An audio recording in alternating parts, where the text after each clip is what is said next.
Since ascending to the position of king in the north, some families who were once opposed to Jon Snow bringing the wildlings to the wall have started aligning themselves with Ramsay. Although they don't openly admit it, they also want to eliminate Jon Snow. Ramsay insists on having House Umber submit to him, but the other side argues that it's just an alliance to fight against Jon Snow together. Then it appears we're at a bit of an impasse. Kneeling. I've got a gift for you. Rickon is the eldest Stark brother and the youngest son of the family. After their ancestral castle was seized by Theon, he secretly escaped and sought refuge with House Umber, who were part of the alliance. But with Robb's defeat, Rickon and his loyal servant were presented as gifts. His protective direwolf was also beheaded. Seeing the confirmation of the direwolf's head, Ramsay felt like he had a winning card. Welcome home, Lord Stark. Sansa found Jon Snow, but Littlefinger couldn't predict who would win between Jon Snow and Ramsay, so he tried to gain Sansa's favor. However, Sansa firmly rejected his request for forgiveness because she believed that Littlefinger knew about Ramsay's true nature and still arranged the marriage for political gain. Sansa herself never showed kindness to Jon Snow because he was their father's illegitimate son, but Jon Snow, being compassionate, never held a grudge and helped dispel her previous guilt and concerns. You were occasionally awful. If I don't watch over you, Father's ghost will come back and murder me. Seeing her half-brother's goodwill, Sansa proposed the idea of retaking their ancestral castle and suggested that Jon Snow lead the wildlings into battle. However, Jon Snow was already tired of war. If we don't take back the North, we'll never be safe. I want you to help me. But I'll do it myself if I have to. But the next day, Jon Snow received a letter from Ramsay condemning him for allowing the wildlings through the wall. Ramsay also revealed that he had captured Rickon Stark and demanded that Jon Snow surrender Sansa unconditionally. Otherwise, Ramsay would march north with his army to besiege the Night's Watch and all the wildlings. Sansa had heard Ramsay boast about having around 5,000 soldiers from House Bolton, making him capable of besieging the stronghold of the Night's Watch. But upon questioning, Tormund revealed that there were only about 2,000 fighting wildlings. As Jon Snow contemplated whether to attack or defend, Sansa's words pushed him to face the challenge head-on. You are the son of the last true Warden of the North. Northern families are loyal, they'll fight for you if you ask. A monster has taken our home and our brother. We have to go back to Winterfell and save them both. Winter is coming, and the army of the dead is approaching. Now, in addition to Ramsay's notorious reputation for flaying people and his disregard for familial bonds, most other houses are unwilling to make enemies by supporting a bastard who enjoys such cruelty. After careful consideration, although nobody supports Jon Snow, however, Sansa still carries the Stark name, and in addition, her uncle Brynden Tully is still alive. So, they plan to use this as leverage to persuade the remaining houses, and so, Jon Snow sets off with a group of capable individuals. Their first stop is the army of the wildlings, as they had promised an alliance against the White Walkers. However, most of the leaders now hold opposing views. Jon Snow states that if he is defeated, all the houses that originally opposed the wildlings will be the next ones targeted. This isn't your fight. It's not the deal we made. I need you with me if we're gonna beat them, and we need to beat them if you're gonna survive. He died for us. No. Their second stop is the Mormont family, known for their fierceness and ruling Bear Island. Welcome to Bear Island. The current ruler of Bear Island is the young Lyanna Mormont, who is only 10 years old. Sansa breaks the ice by complimenting Lyanna's beauty, using the name of her late aunt, but Lyanna bluntly says that her mother was not beautiful and died fighting for Robb Stark. Jon Snow then praises the previous Lord Commander, Jeor Mormont, as he realizes his approach is not convincing enough. As far as I understand, you're a Snow, and Lady Sandra is a Bolton. You don't just want my allegiance, you want my fighting men. What you have to understand, my lady, is that... I understand that I'm responsible for Bear Island and all who live here. So why should I sacrifice one more Mormont life for someone else's war? The Onion Knight introduces himself, and before Lyanna can inquire about his background, he shares his perspective.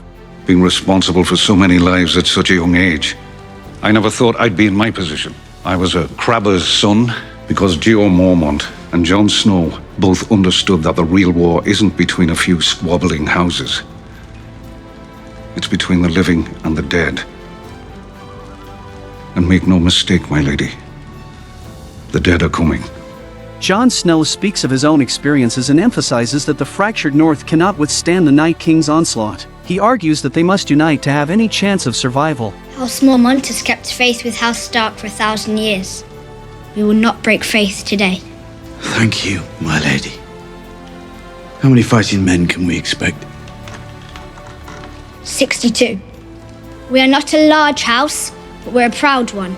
And every man from Bear Island fights with the strength of 10 mainlanders. If they're half as ferocious as their lady, the Boltons are doomed.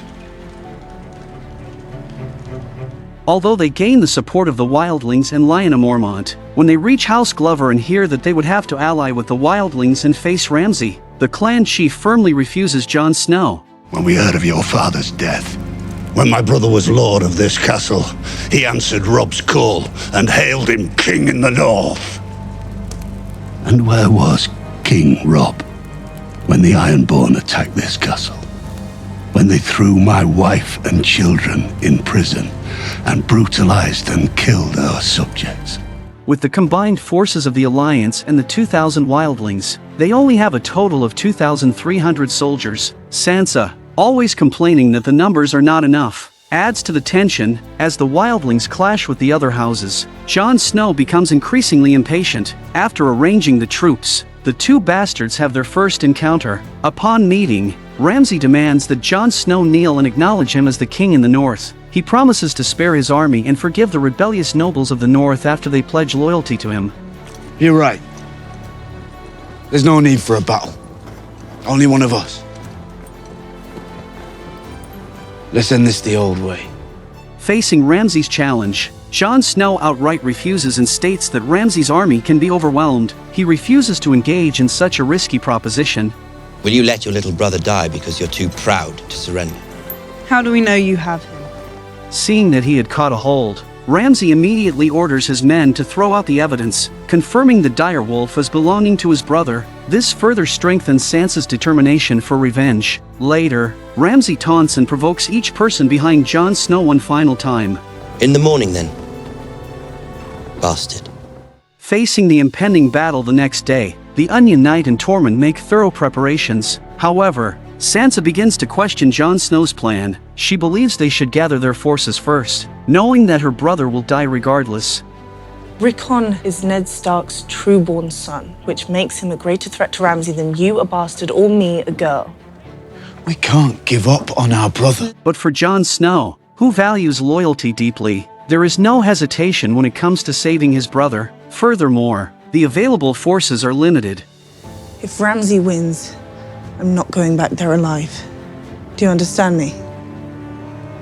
In the face of Melisandre, who did not attend the meeting, Jon Snow specifically instructs her not to resurrect him if he is defeated. I do what he commands. How do you know what he commands? What kind of god would do something like that? The one we've got. Giants, wildlings, warriors, a diverse group with differences in age and training, and 2,000 soldiers who have never fought together tactically form a phalanx formation under the leadership of Jon Snow, the commander of the Night's Watch. They are about to face Ramsay, a well-equipped and strategically positioned bastard who has the support of the majority of the houses and is on the verge of claiming the Northern Throne. Ramsay also has Rickon, the youngest son of Jon Snow's foster father, in his hands. Though Jon Snow knows that Rickon does not share the Stark name, he has always considered his foster siblings as close as true family. Ramsay begins to play psychological games, knowing that Jon Snow's emotions might cloud his judgment. He releases Rickon and instructs him to run towards Jon Snow's forces, promising to let him go if he reaches Jon Snow's side. Those are the rules.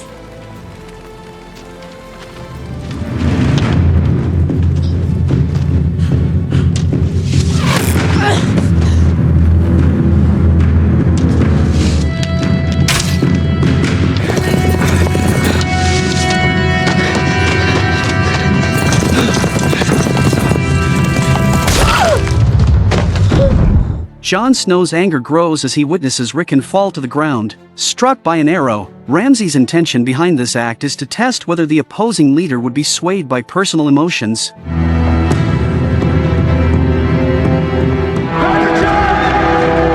If loyalty is a form of attitude, Then to follow regardless of personal life or death is a belief that surpasses that attitude. Go! Follow your commander!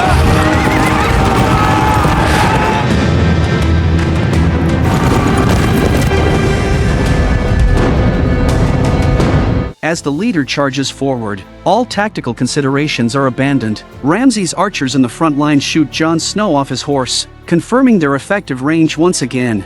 Now, Cavalry! Charge! Upon rising to his feet and seeing the cavalry charging ahead, Jon Snow realizes that he has failed in his responsibility as a commander and has let down the trust placed in him by everyone.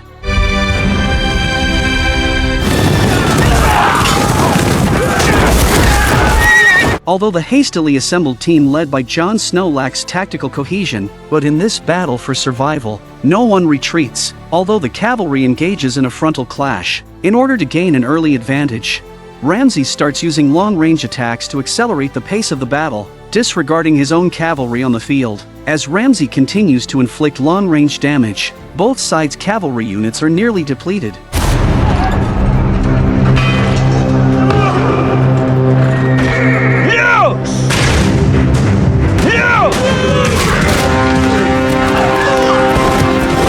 The central battlefield is now piled up with mountains of corpses, with 2,000 soldiers facing off against 6,000. More than half of the charging cavalry on both sides have lost their fighting capabilities. Looking at the mountains of bodies on the field, Onion Knight, who commands the defense from the rear, takes the lead and draws his sword, charging forward with the remaining men. However, they are unaware that they have fallen into Ramsay's trap.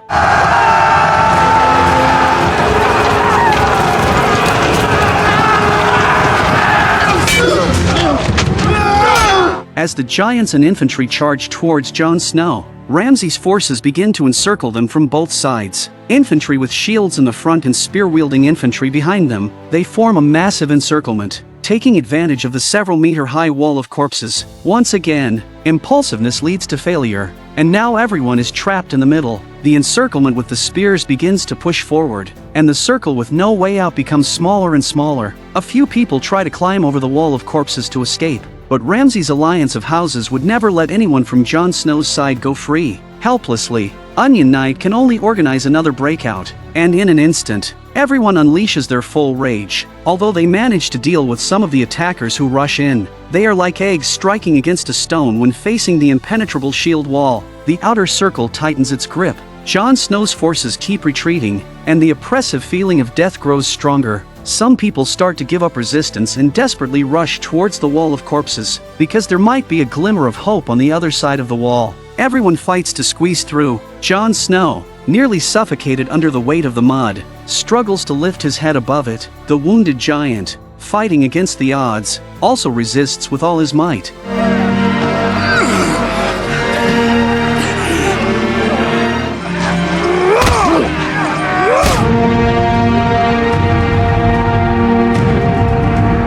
The Eyrie, the ancestral home of Sansa's aunt's family. It turns out Sansa secretly sent a letter to Littlefinger, stating that if he wants forgiveness, he must unconditionally lend his troops to her. Littlefinger has also calculated the outcome of the battle and realizes he cannot side with the Bolton family. Seeing the well-equipped cavalry in front of him, Ramsay knows his defeat is certain.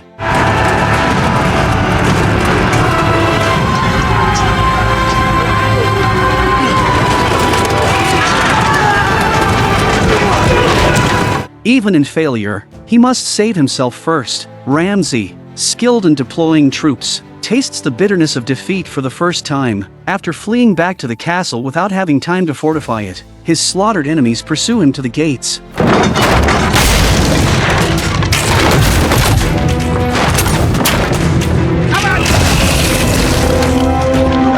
Accompanied by the furious roars of the wounded giant, the wildlings skilled in swordplay instantly seize control of Winterfell. Looking at the giant, heavily injured yet twice breaking down the door for him, the wounds are like a reflection in Jon Snow's heart.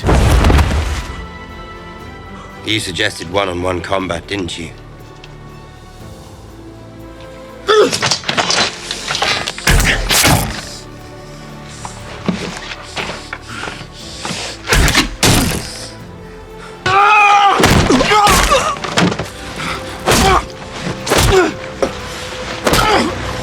faced with Sansa's suffering, the innocence of the giant, and the lives of the people who followed him to their deaths just for survival, Jon Snow attributes all the blame and injustice to Ramsay, although it is in the name of a foster father. But Jon Snow still conscientiously arranges the affairs of his deceased brother, and hands Ramsay over to Sansa for judgment. I'm part of you now. Your house will disappear. Your name will disappear. My hounds will never harm me. You haven't fed them in 7 days, you said it yourself.